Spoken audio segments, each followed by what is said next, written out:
Nggih. Tapi kurang siji nggih, Pak. Perangkat ya. Perangkatnya.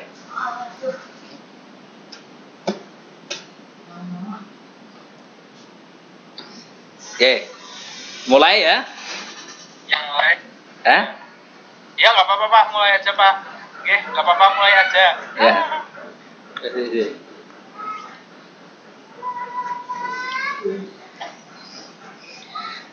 Ya.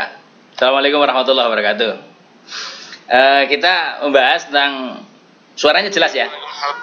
Ya, suaranya jelas. Oke, jelas. Ya, jelas, Pak. Jelas, Iya. Pak. Ini berkaitan dengan psikologi agama ya. Nanti berkaitan psikologi agama ini berarti kan ada dua unsur nama ya. Yang pertama adalah psikologi, yang kedua adalah agama. Ya. Sedangkan psikologi menurut bahasa ini nanti berasal dari bahasa Yunani, ya, psike atau logos, ya.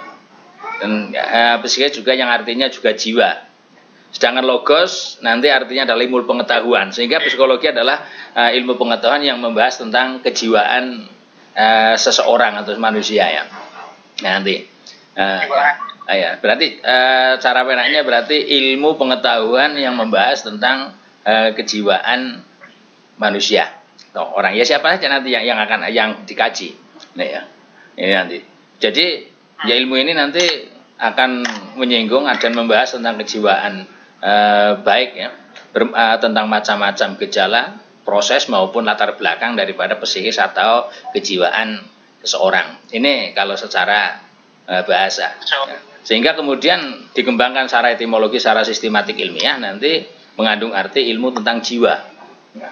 Ilmu tentang jiwa. Di Indonesia ini nanti yang sudah ilmu jiwa ya, khususnya ilmu jiwa agama ini nanti si Dr. Darojat ya. Darojat ini sudah pernah. Nah, dalam istilah jiwa ini kalau dalam bahasa Arab ini sering disebut dengan kata nafsu, jiwa. Ya, yang nanti diistilahkan dengan aruh juga nanti, sehingga kalau bersinggungan atau pembahasan tentang jiwa ya nanti tidak lepas dari roh dan tidak lepas ya nanti juga dari anafas. Ya. Kemudian individu kita. Ya, ini lah. Karena kalau psikologi dalam bahasa Arab ini populer diterjemahkan dengan ilmu nafas atau ilmu kejiwaan atau ilmu arruh, ilmu roh. Ini nanti sebagaimana nanti yang digambarkan oleh Al-Qur'an dalam surat Fajr ya. Ayat 27 sampai 30 nanti yang disebutkan di sana ya. Kata nafas yang berarti jiwa. Misal di sana ya ayuhan nafsul mutmainnah irji'i ila rabbika radiyatan mardiyah fadkhuli fi ibadi wadkhuli jannati. Di sana dengan ya ayatuhan nafsu jiwa al mutmainnah. Ini ya. Nah, satu. Kemudian yang kata kedua adalah agama. Agama ini berasal dari kata religi kalau bahasa Latin yang berarti juga obligation atau kewajiban nanti. Nah, agama dalam Encyclopedia of Psychology adalah kepercayaan kepada Tuhan yang selalu hidup dan mengakar dalam jiwa dan nurani kita. Ya nanti. Sehingga kepada jiwa dan kehendak ilahi yang mengatur alam semesta dan mempunyai hubungan moral dengan umat manusia. Nah, selanjutnya nanti agama ini merupakan pengalaman dunia dalam dunia ya, yang ada dalam seseorang tentang ketuhanan disertai dengan keimanan dan kepribadian yang ada. Ya. Nah, jika secara bahasa psikologi adalah ilmu tentang jiwa, terus agama adalah religi atau suatu kewajiban atau keyakinan terhadap Tuhan nanti sebagainya, maka psikologi agama ini merupakan bagian dari psikologi yang mempelajari masalah-masalah yang ada sangkut pautnya dengan kajian beragamaan. Ya. Nah, ini kalau kita dalam kaitannya dengan pengertian ini ada lumayan banyak pembahasan ya. Bisa nanti kita pengertian dengan definisi dan sebagainya. Ya.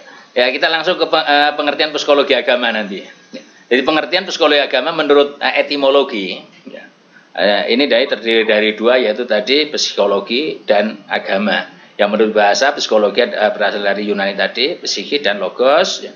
Psike ini artinya adalah jiwa, sedangkan logos ini artinya adalah ilmu pengetahuan. Sehingga tadi di depan sudah dikatakan bahwa psikologi adalah ilmu tentang kejiwaan.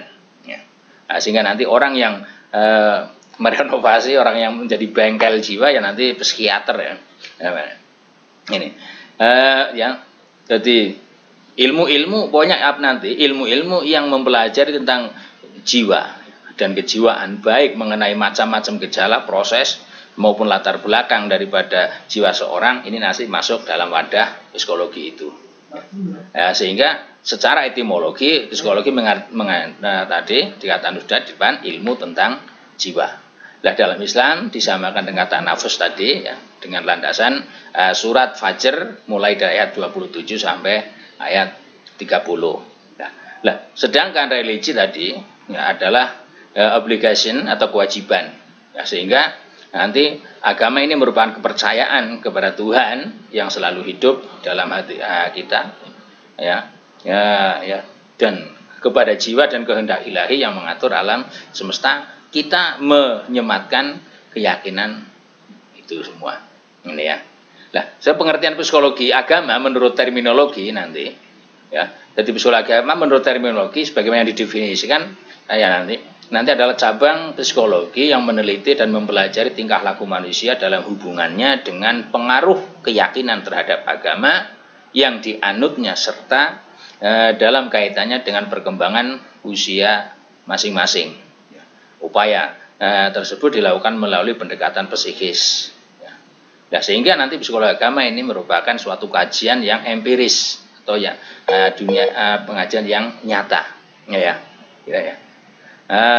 gitu ya. Bisa dimengerti masih? Sehingga nanti dari tingkah laku manusia ya dalam hubungannya dengan keyakinan terhadap agama ini nanti yang diwadahi oleh psikologi agama ya.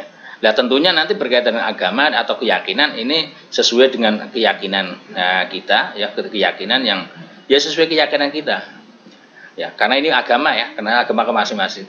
Sehingga seandainya agamanya bukan agama Islam ya berarti sesuai dengan agama masing-masing. Ini ya. Nah, kemudian gimana? Ya. Jadi jika kayak gitu nanti berkaitan dengan bagaimana seseorang atau bagaimana perilaku seseorang atau gejala-gejala seseorang ya dalam kehidupan berkaitan dengan keagamaan ya, ini nanti menjadi objek daripada ilmu psikologi agama ya. Ini. Nah, maka gejala yang ada pada kita misal bagaimana gejala kita ketika mengapresiasikan, kemudian mewujudkan, melaksanakan kewajiban-kewajiban terhadap keyakinan yang kita miliki. Nah, maka perilaku kita, tingkah laku kita, pola hidup kita, ini nanti menjadi kajian yang nyata dan itu sebagai objek daripada kajian ilmu psikologi agama. Ya, gitu. Sehingga cara penaknya mungkin psikologi agama ini akan mempelajari bagaimana tingkah laku seseorang dalam kaitannya dengan keyakinan yang dia yakini, keyakinan yang dia pegang ya. Ini nanti.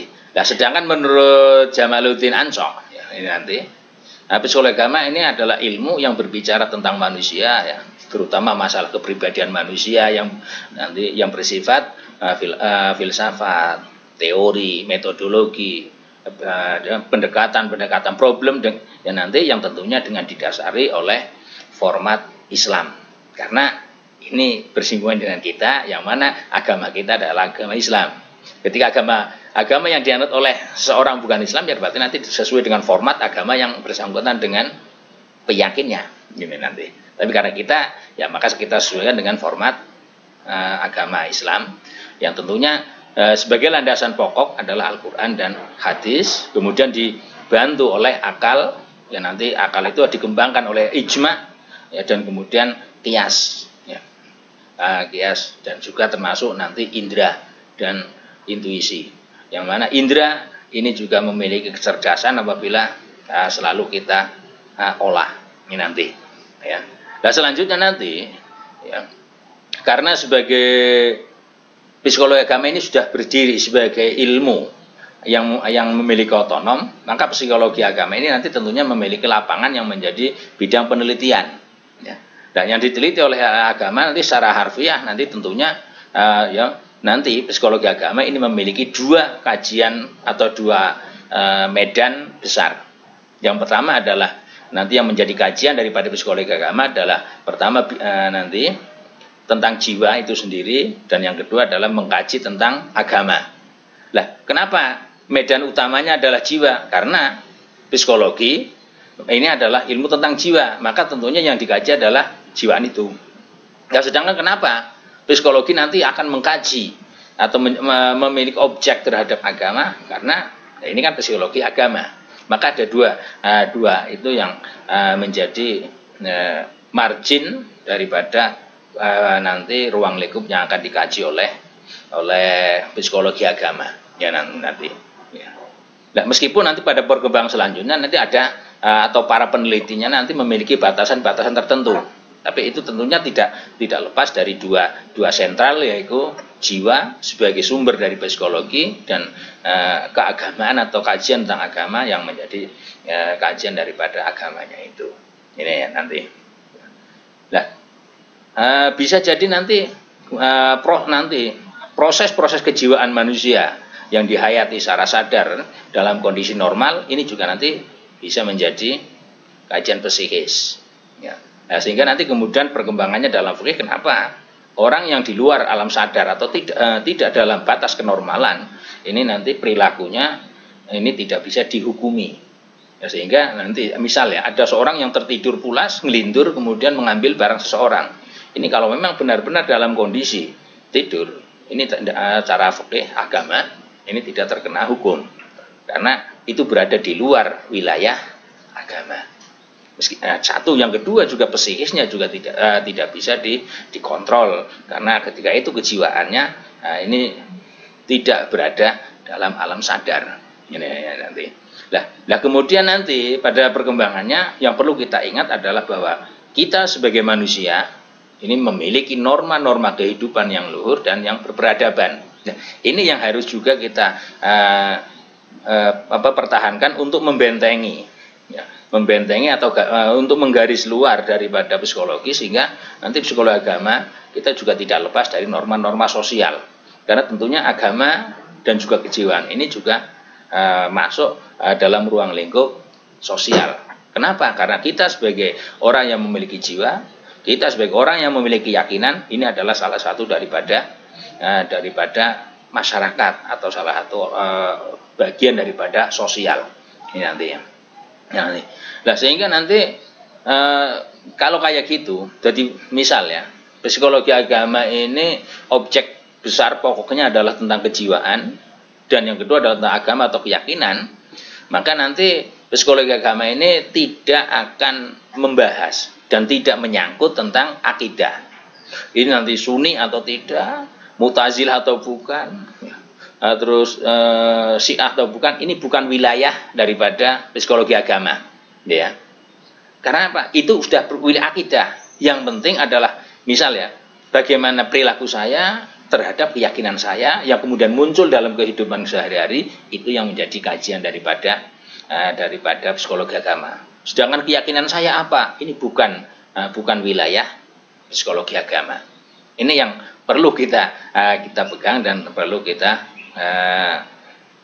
kita batasi nanti, sehingga pokok-pokok keyakinan suatu agama ya nanti yang menjadi hak asasi pribadi seorang yang memiliki psikis, memiliki kejiwaan, ini bukan wilayah kajian psikologi agama. Ya, meskipun itu juga berkaitan agama, tapi itu nanti di wilayah lain, ya. Nah, oleh sebab itu nanti masalah yang berkaitan dengan kepercayaan terhadap alam gaib, ya, seperti Tuhan, sifat-sifatnya, surga, neraka dan lain sebagainya, ini juga nanti ya, ini bukan wilayah daripada ilmu psikologi agama. Ya. Jadi misalnya seorang berkeyakinan, beragama, psikisnya nanti terhadap keyakinan itu nanti yakin tidak terhadap gaib atau tidak, ini bukan kajian psikologi agama. Ya, gitu ya. Jadi yang penting agamanya ya apa, ya, terus psikisnya apa, kemudian munculkan apa, itu yang paling penting itu. Ya. Jadi dia iman kepada surga, neraka atau tidak, ini bukan wilayah psikologi agama. Ya, nanti berbeda dengan ilmu agama yang lain. Ini nanti. Ya, sehingga nanti ya dalam hubungannya dengan masalah-masalah yang tadi saya sebutkan, yaitu tentang keyakinan pokok agama, bahwa keyakinan dengan hal yang keyakinan dengan surga dan neraka dan sebagainya, psikologi agama hanya mampu meneliti bagaimana sikap batin seseorang terhadap keyakinannya kepada Tuhan. Itu tidak. Nah, dia nanti kemudian meyakini Tuhan satu atau dua atau tidak, ini bukan menjadi detailitas wilayah psikologi agama. Ya. Nah, begitu juga nanti kemudian nanti bagaimana ya seorang nanti bersikap ya batin terhadap hari kemudian, itu nanti yang akan dikaji. Sedangkan dia yakin atau gimana sikapnya ya, dan ketidakyakinan itu urusan pribadi dia, bukan urusan psikologi agama ya nanti, dan juga masalah gaib. Dan juga dengan bagaimana keyakinan ya yang nanti akan mempengaruhi penghayatan batin, semua menimbulkan perasaan seperti tentram, tenang, pasrah dan sebagainya. Ini hanya diteliti mengenai sikap rasanya, tidak secara detailitas, karena secara detail bukan wilayahnya. Oleh sebab itu nanti secara umum nanti psikologi nanti bisa diartikan, sudah melihat kayak gitu ya, diartikan sebagai ilmu yang mempelajari tentang tingkah laku manusia, atau ilmu yang mempelajari gejala-gejala jiwa manusia. Ya. Nah, sedangkan latar belakangnya nanti munculnya, misalnya gejala itu orang ini kok kayak gini ya, karena keyakinannya kayak apa? Ini sudah bukan wilayah psikologi agama. Ya. Jadi misal, cuma yang penting sekarang gini, saya seorang yang beragama, iya. Kalau saya seorang yang beragama, maka psikis atau perilaku keseharian saya itu kayak apa? Sesuai dengan agama yang saya yakini. Ya. Ya, gimana? Halo?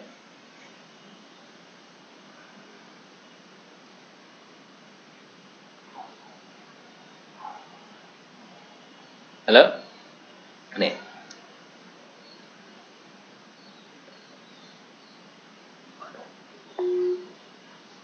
Nah, ini.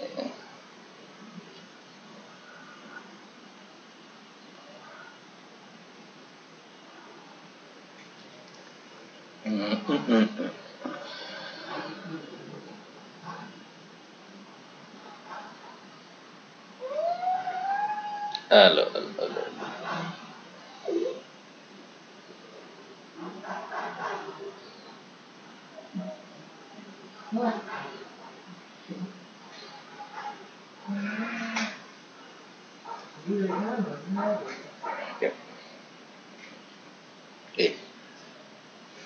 Nah, kelemahan. Halo?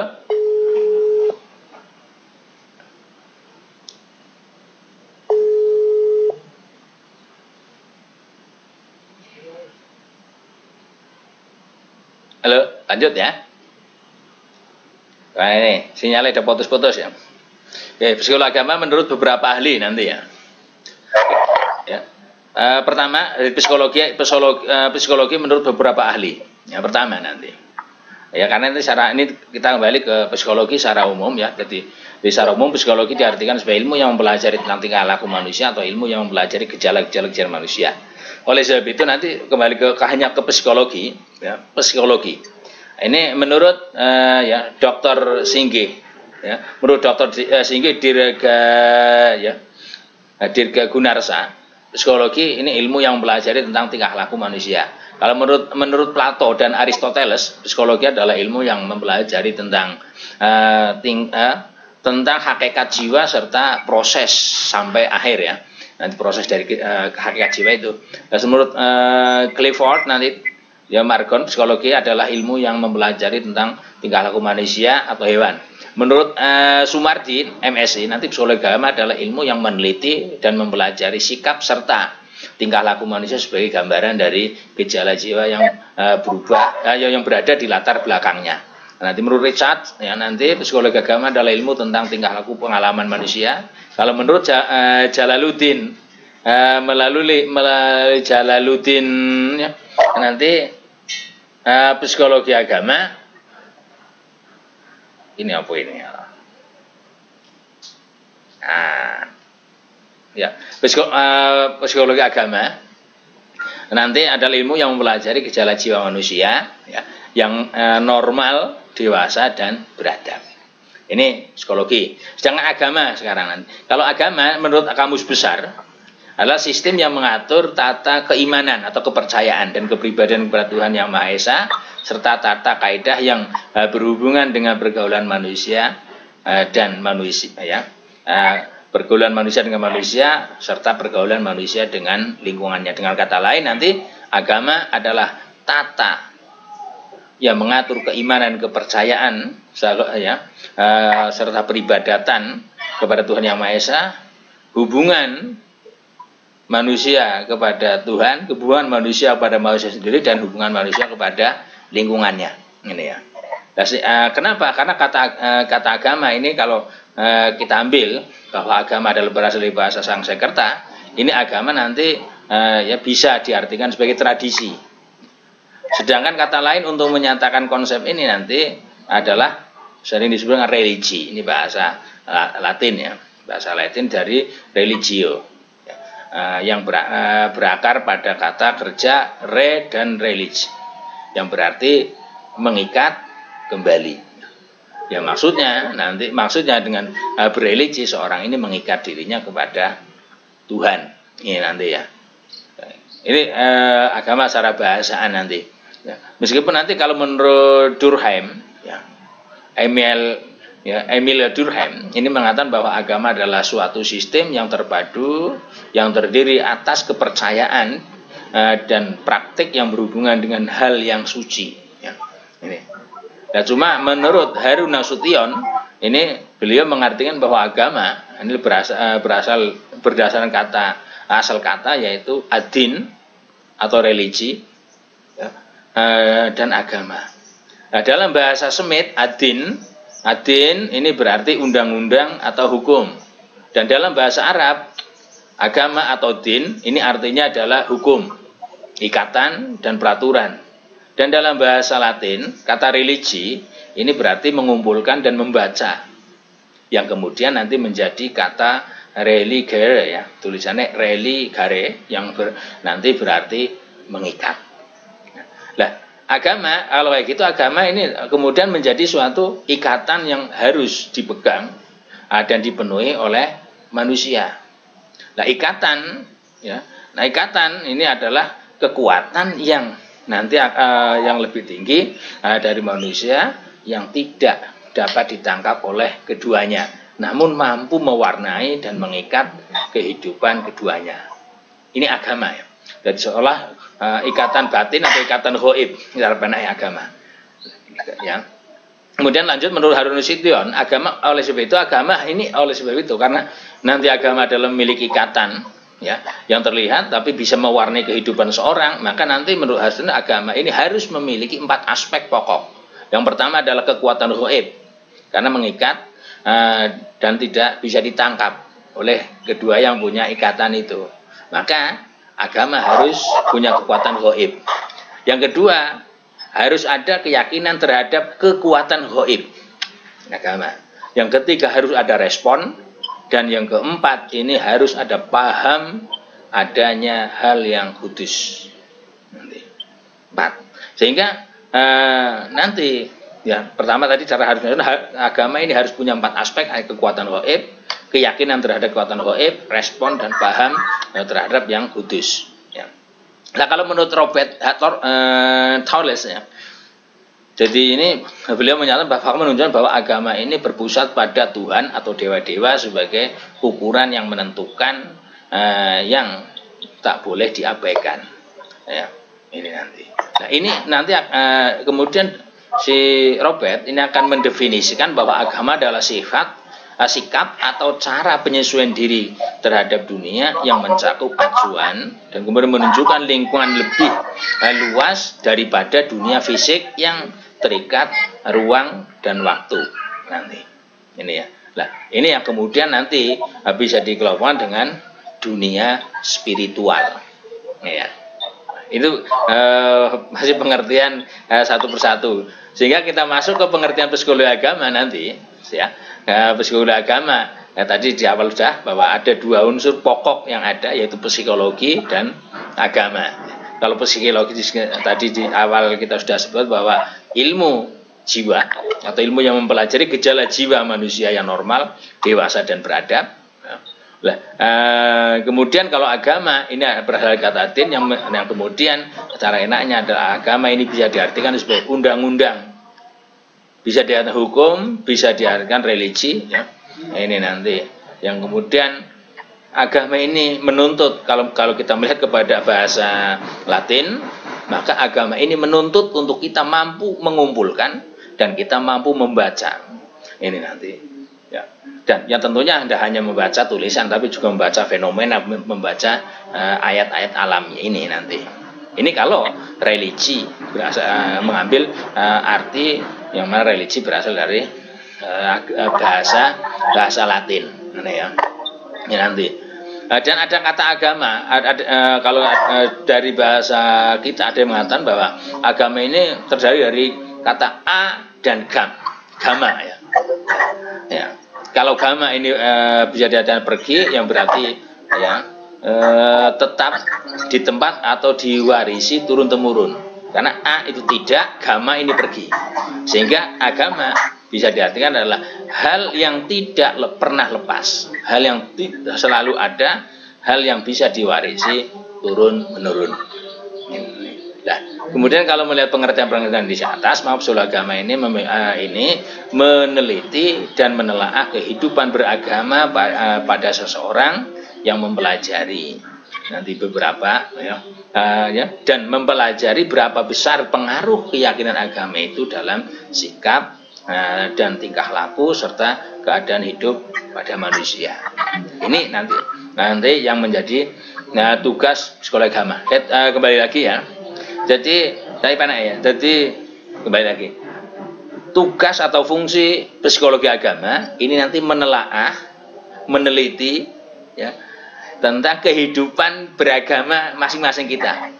Ya. Sehingga misal kalau Anda nanti sebagai seorang psikolog agama, maka tugas Anda adalah meneliti dan menelaah, mengkaji kehidupan beragama seseorang.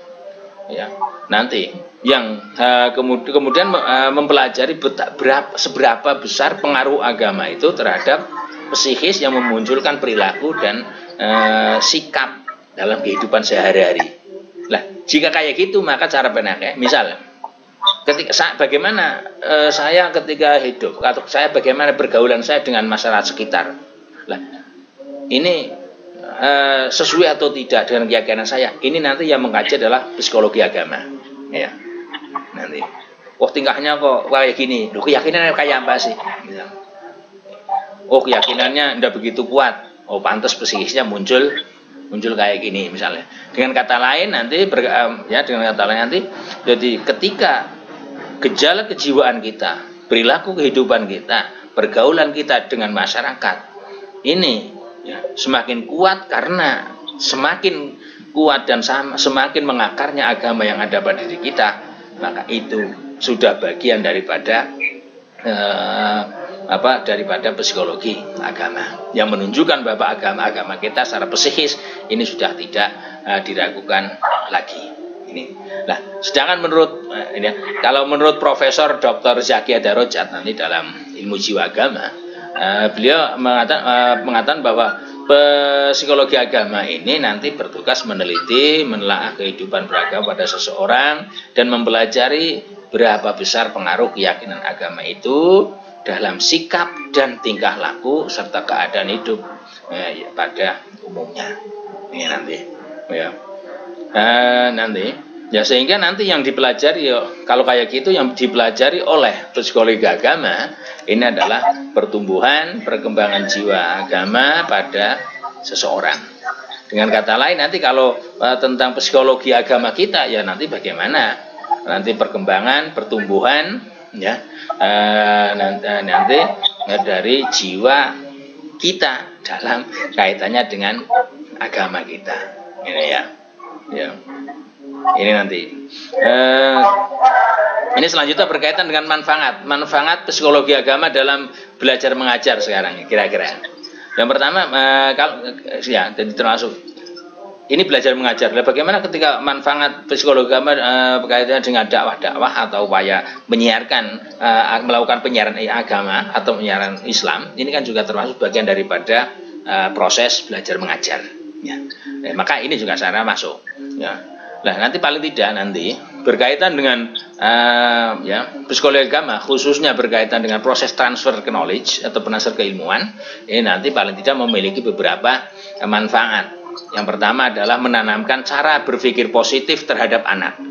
Dengan kata lain, nanti termasuk nanti dengan adanya psikologi agama ini nanti mengajarkan supaya bagaimana anak didik atau bagaimana audien, bagaimana si matmu orang yang didakwai ini tidak mudah suudzon terhadap orang lain, tidak mudah untuk bersangka negatif, tetapi dia harus lebih menekankan kepada hal-hal positif. Karena apa? Karena ya karena nanti berkaitan kebatinan atau apa yang ada di batin kita, ini bukan wilayah kita, tapi kita cukup melihat perilakunya. Ya. Misal Agis kayak gini, sudah kita lihat saja itu bertentangan norma agama atau tidak. Tidak, sudah, apik gitu aja. Kalau kemudian terus elek, wah itu nanti sunatineh ya. Misal. Jadi sehingga nanti ya, karena kita tidak ngerti keyakinan yang ada di dalam hati kita. Sehingga nanti dengan adanya paling tidak lah kalau kita ngerti psikologi agama nanti kita seharusnya bisa bersikap dan bisa menilai positif kepada orang lain. Tidak mudah untuk mensuudoni, tidak mudah untuk menuduh ya, buruk terhadap orang lain. Bahkan terhadap diri sendiri juga kayak gitu. Terhadap diri sendiri juga kayak gitu ya nanti. Nah, sehingga kemudian ketika psikologi kita atau dengan adanya psikologi ini nanti kita lebih mampu untuk memapankan posisi kita itu kayak apa, berkaitan dengan situasi yang dihadapi oleh kita.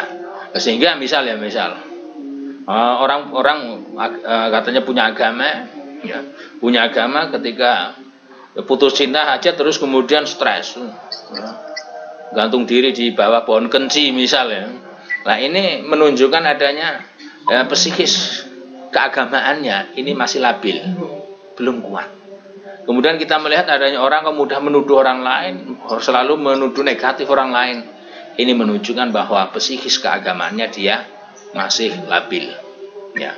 Nah, sehingga nanti kalau atau dengan adanya psikologi agama ini, nanti diharapkan setiap individu ini bisa berpikir positif, ya, selalu mempunyai keyakinan dan berkeyakinan bahwa setiap masalah pasti ada solusi ya, yang bisa dipecahkan. Cuma biasanya kita ini belum menemukan apa solusi dari masalah itu.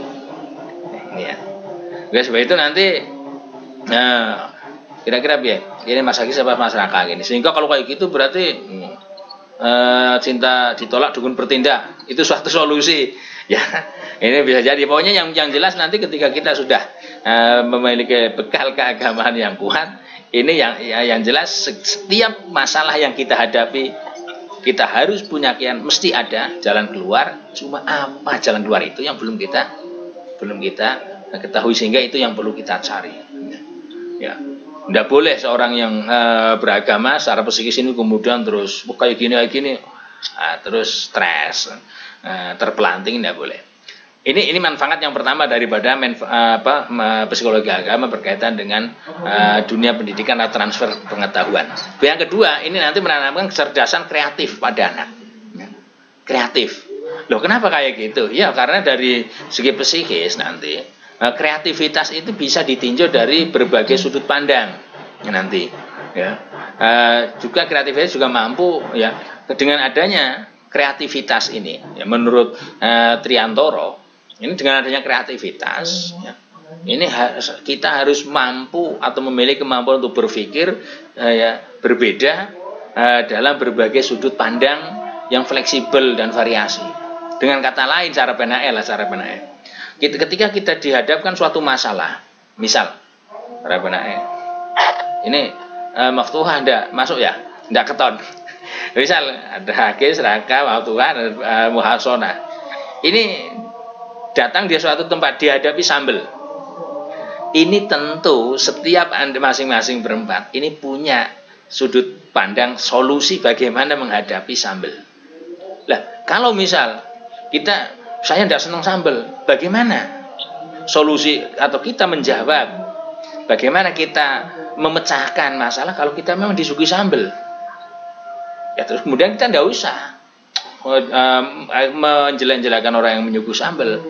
Kalau memang itu tidak sesuai dengan kita membuat kreasi dan variasi baru. Ya itu jangan makan kalau memang ndak doyan, dan tidak perlu untuk mencela. Terus kemudian kita disuguhi makanan yang lain. Berarti masing-masing ini punya variasi sendiri.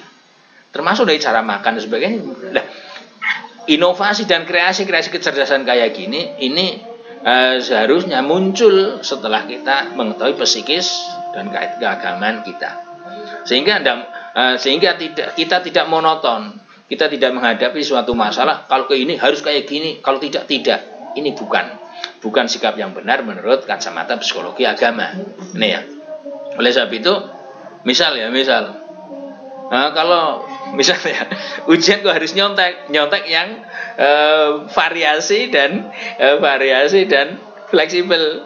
Dengan kata lain, ketika kita nyontek, temannya batin kayak tulisnya kayak gitu, jangan pelek, coba olah sedikit. Bener rapatnya konangan nyontek ini variasi dengan adanya psikis kita yang muncul untuk memunculkan adanya memecahkan problem-problem dengan menyesuaikan kepada apa yang kita miliki. Nah, sehingga nanti kalau kayak gitu ya nanti orang akan lebih bisa melihat sebuah kreativitas dari produknya ya, dengan asumsi bahwa seseorang ini bisa dikatakan kreatif jika dia telah menghasilkan sesuatu yang dinilai inovasi, lebih aktual dan lebih berbeda dari yang dihasilkan oleh orang lain. Nyonteknya juga perlu inovasi dan perlu kreasi baru ya, supaya tidak begitu konangan.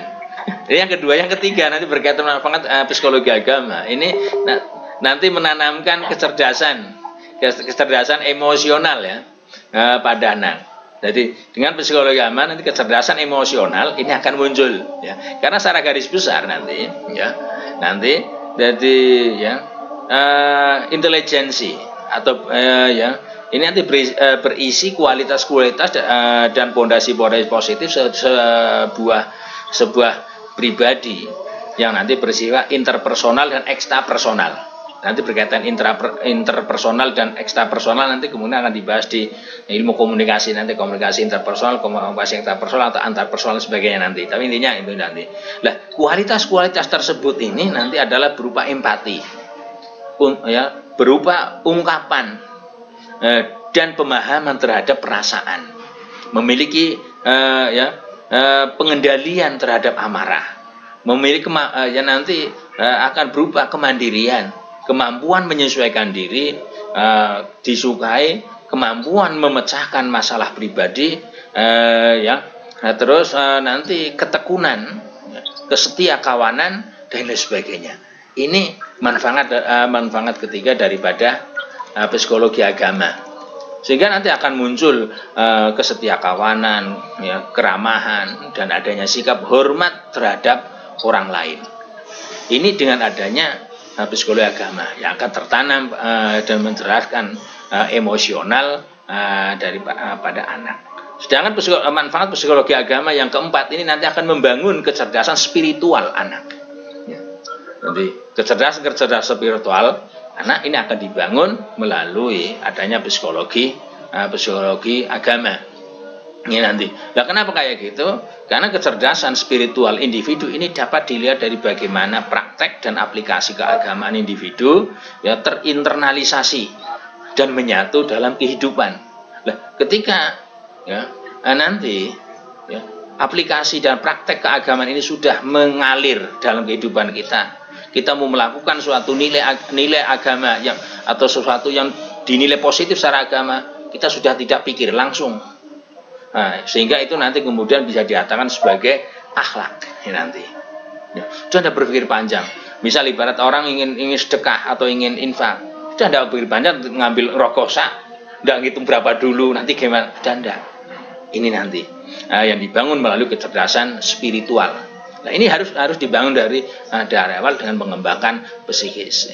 Sehingga dalam hal ini nanti psikologi agama ini berperan penting untuk menanamkan kecerdasan spiritual pada jiwa individu. Ini ya. Nah, nanti, kecerdasan spiritual dalam perspektif Islam ini menyatakan bahwa benar jika kecerdasan spiritual tidak bisa dilihat dan dari pemahaman keagamaan dia bisa dilihat dari pemahaman seseorang ya. Karena banyak pula orang yang pemahaman keagamaannya bagus, namun tindakan atau perilaku korupsi, perilaku suka menyakiti orang lain ini masih juga dilakukan. Ya nanti. Oleh sebab itu maksudnya di sini adalah bukan hanya sekedar dan sebatas pemahaman, tetapi juga aplikasi dalam kehidupan agama. Dengan kata lain, kembali lagi, jadi kecerdasan spiritual ya seseorang. Misal kalau psikologi agama ini menanamkan kecerdasan spiritual pada anak, ini nanti tentunya bagaimana psikologi agama ini mencerdaskan ya nilai-nilai spiritual yang tidak hanya memahami tetapi langsung dia bisa mengaplikasikan nilai-nilai agama dalam kehidupan sehari-hari. Yang kemudian setelah menyatu ini mereka melakukan perilaku itu sudah tidak perlu berpikir panjang, langsung dia melakukan karena sudah menyatu dalam jiwa agama. Nah, adapun aplikasi tentang psikologi agama dalam belajar mengajar khusus nanti atau dalam audiensi atau dalam dakwah atau dalam penyiaran Islam, kemungkinan kira-kira kita sambung saja ya pertemuan yang akan datang ya. Karena ini sudah waktunya sudah segini, apa kita lanjut? Bu Supartina nanti masuk jam berapa? Halo? Mas? Rencana Bu Supartina masuk jam berapa? 3 menit. Jam 3. Oke. Oke, kalau kayak gitu ini ya. Oleh sebab itu nanti berkaitan aplikasi psikologi agama dalam kegiatan belajar mengajar atau kegiatan penyiaran agama atau komunikasi nanti ya. Kita lanjutkan pertemuan yang akan datang atau bagaimana? Atau ada yang mau yang ditanyakan? Ada yang mau ditanyakan? Hah? Ada yang mau ditanyakan? Hah? Kalau ada yang mau ditanyakan silahkan. Ya? Gimana? Ya. Ya? Mengenai apa ya? Kepercayaan kita.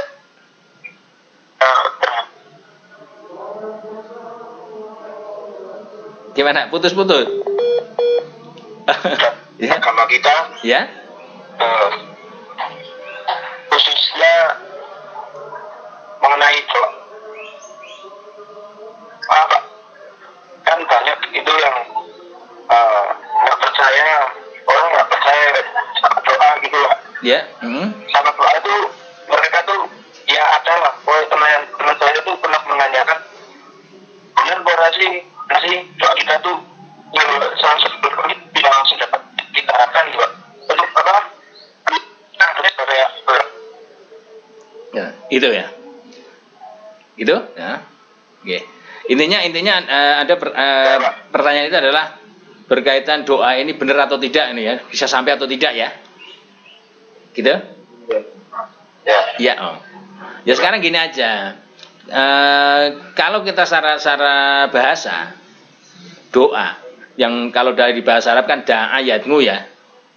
Da'a, doa ya kemudian ya. Itu kan permintaan atau permohonan.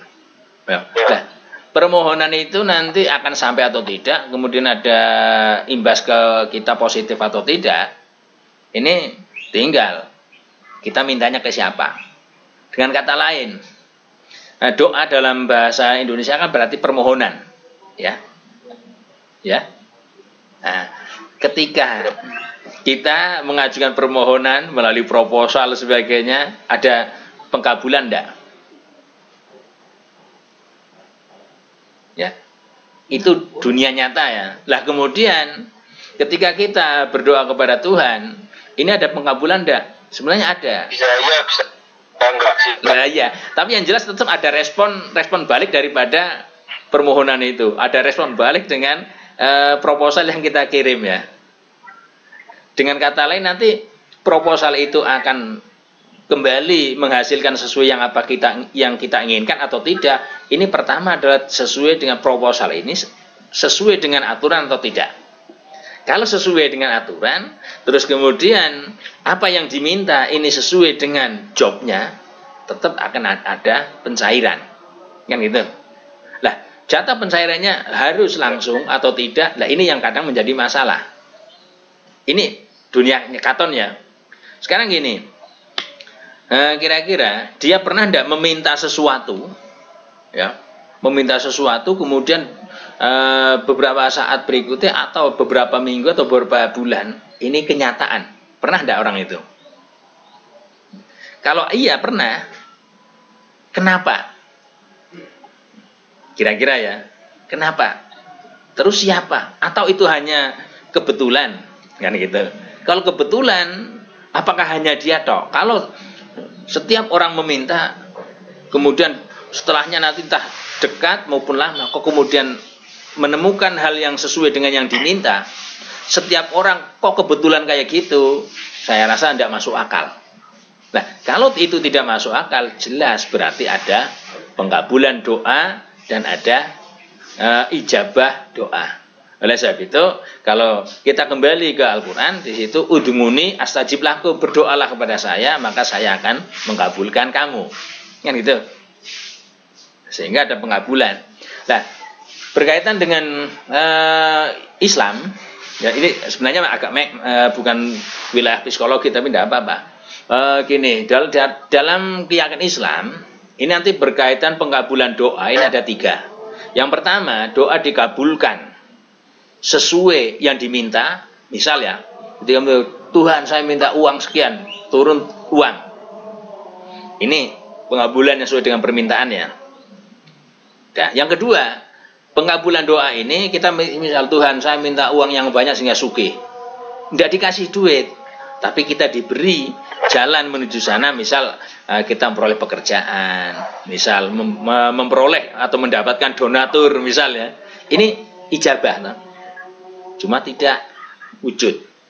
Yang ketiga, ini jika tidak dua tadi, maka yang ketiga adalah ini diijabahi sebagai bentuk pahala.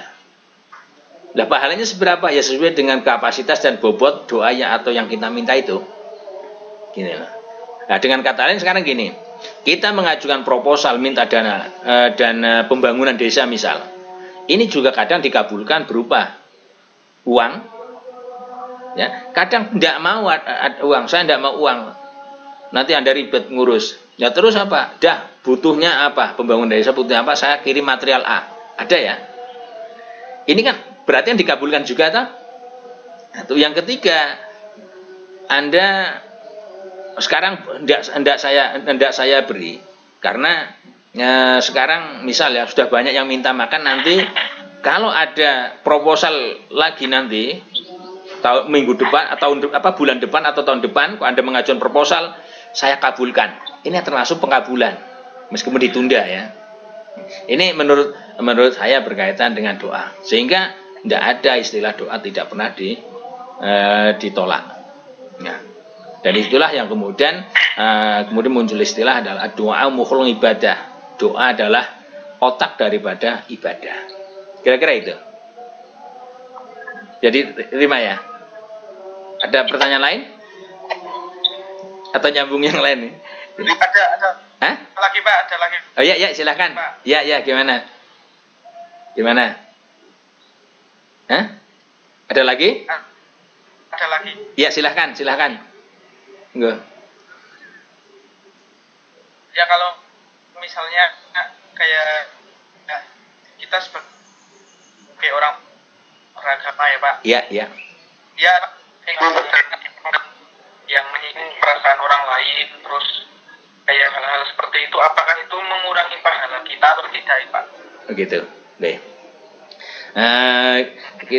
Kita tinjau dari agama atau dari psikis? Kalau dari psikis misal ya, dari psikis misal gini, kalau saya melakukan hal yang kira-kira menyinggung Anda, ya nanti kira-kira ya nanti paling tidak dua-duanya, oke.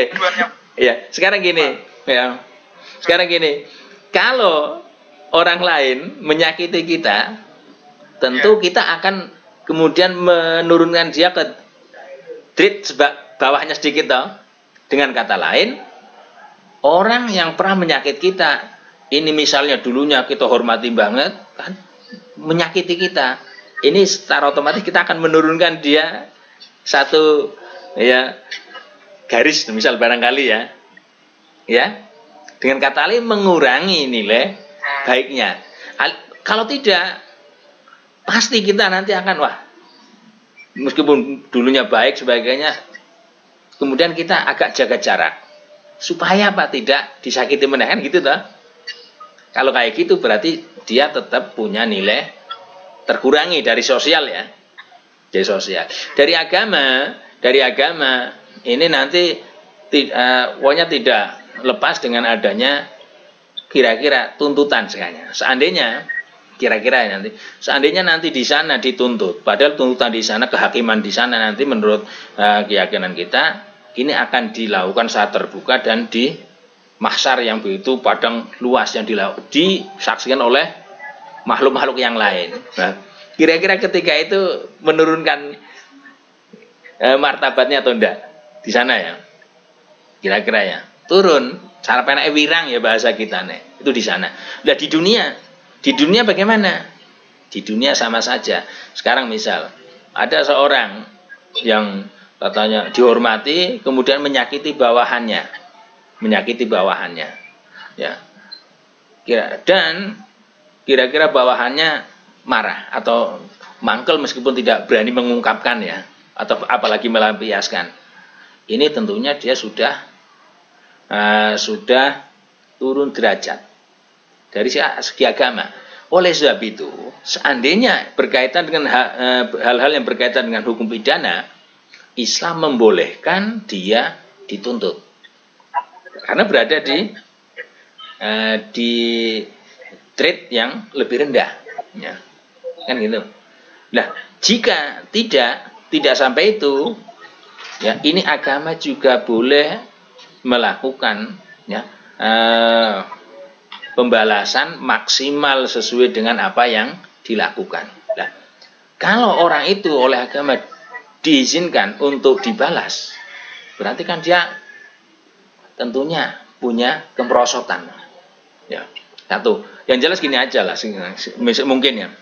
Secara umum sekarang, seorang yang tidak pernah melakukan apa-apa, atau melakukan kesalahan maksudnya ya, tidak melakukan kesalahan, kemudian dia melakukan kesalahan.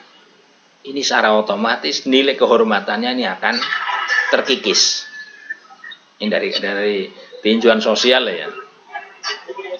Bagi saya itu sudah sangat cukup untuk mempertahankan kita agar kita tidak melakukan hal-hal yang menyakiti orang lain. Gitu kira-kira. Nah itulah termasuk bagian daripada psikis agama kita. Karena kemudian kalau kayak gitu, kalau perilaku kita kesehariannya kayak gitu, maka secara psikologi ya keyakinan kita ini belum merupakan keyakinan yang bisa dipertanggungjawabkan. Kenapa? Karena belum bisa merealisasi dalam kehidupan atau mengaplikasi dalam kehidupan yang nyata, dalam kehidupan sehari-hari. Maka ketika itu agama hanya sebagai keyakinan belaka, ya itu belum begitu berharga. Ya sudah lumayan, tapi belum begitu berharga. Yang akan berharga adalah ketika agama itu sudah mulai keyakinan, dan keyakinan ini perlu diperjuangkan dan perlu dibuktikan. Nah, kemudian apa yang perlu membuktikannya dengan apa? Ya dengan berupa perilaku.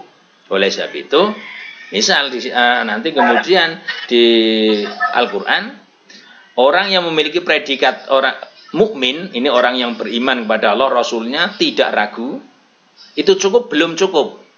Tapi dia harus berani berjuang dengan harta dan jiwanya. Berjuang apa? Berjuang dengan keyakinan atau ikrar atau keimanan yang dimiliki. Nah, itulah baru orang yang benar-benar imannya sotik. Nah, ketika imannya benar-benar sotik, baru dia bisa memperoleh predikat mukmin.